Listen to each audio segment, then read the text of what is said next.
Hello and welcome back to African Culture Secrets. Today,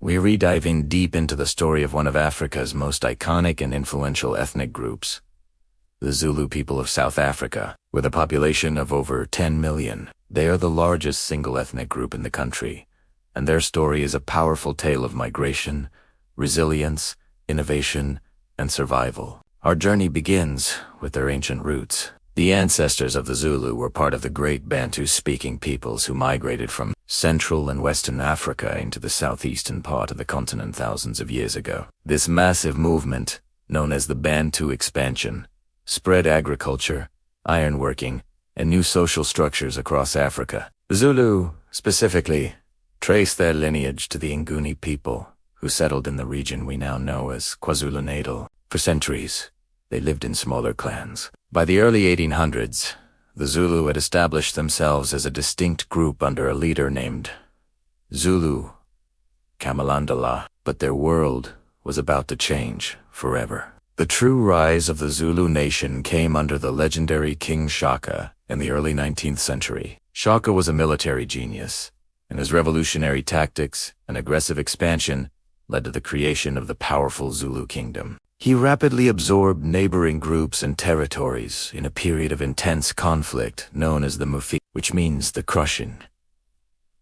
This period caused widespread displacement and migration of other African groups, with some fleeing as far north as modern-day Tanzania and Malawi, reshaping the entire map of southern Africa. So, what was traditional Zulu society like? It was highly organized and hierarchical. The basic unit was the homestead, or umuzi, headed by a male elder. These homesteads were then grouped into clans, each led by a chief. At the very top, the king, or Nkosi, held supreme authority over all chiefs and clans. A crucial part of Zulu society was the age regiment system, known as Emab. Young men were grouped into regiments based on their age. These regiments weren't just for fighting. They were responsible for military service, labor, and building social cohesion. It was a system that created incredible discipline and loyalty. While men held most positions of authority, women held significant economic power. They controlled the household and all agricultural activities, which were the backbone of the community.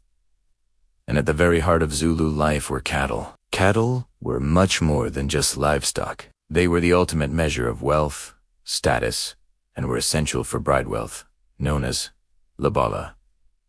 Now, let's talk about the political system. The Zulu kingdom was a centralized monarchy. The king was the ultimate authority, making all the big decisions on war, peace, and how resources were allocated. Chiefs and headmen acted as his local representatives, making sure the kingdom ran smoothly. Shaka Zulu completely revolutionized this system. He created a permanent, standing army and centralized all power in his own hands. He did away with the old system of hereditary chiefs and replaced it with a merit-based system. Loyalty and military skill were what mattered, not your bloodline. This genius move allowed Shaka to maintain absolute control over a vast and diverse population. After Shaka's assassination, the kingdom faced new challenges, including internal power struggles and the growing threat of European colonialism. Kings like Dingan, Impand, and Sechweo continued to rule, but the kingdom's power was slowly eroded over time by these internal and external pressures. Economically, the Zulu thrived on a mix of cattle herding, agriculture, and trade. As we mentioned, cattle were the primary form of wealth. Men were responsible for herding and protecting the precious cattle, while women were the masters of agriculture, growing staple crops like maize, sorghum, and beans.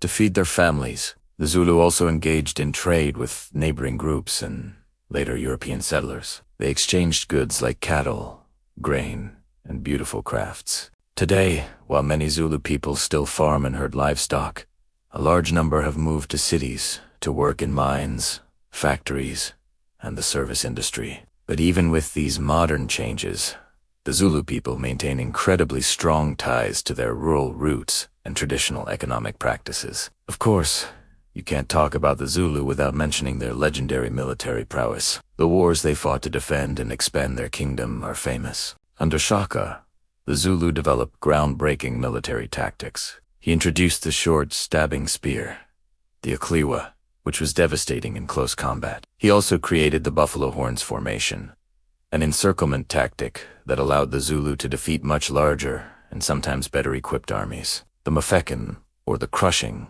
was the period of intense warfare that cemented their military reputation. Shaka's armies conquered and absorbed many neighboring groups.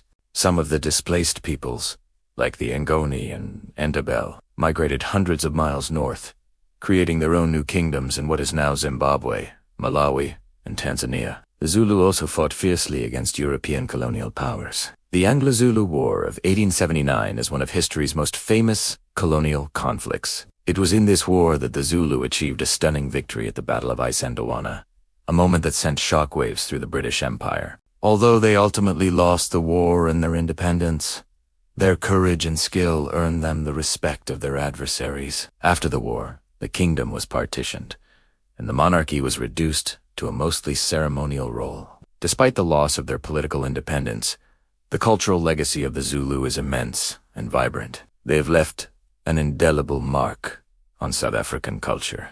Their language, isiZulu, is one of the most widely spoken languages in the entire country. Zulu traditions, like their intricate and meaningful beadwork, their powerful dances, and their stirring praise poetry, continue to thrive. These traditions are celebrated with pride in festivals and ceremonies across the nation. The Zulu monarchy, though no longer a political power, remains a powerful symbol of cultural identity and continuity for millions. A perfect example of this is the annual Reed Dance, a major cultural event that brings together thousands of young Zulu women to celebrate their heritage and present reeds to the king. The story of the Zulu people is a profound one, filled with resilience, brilliant innovation, and a cultural richness that continues to inspire. From their ancient migrations to the rise of a mighty kingdom and their enduring legacy, the Zulu have fundamentally shaped the history and culture of Southern Africa. As we look to the future, the Zulu people continue to play a vital role in the ongoing, ever-evolving story of South Africa,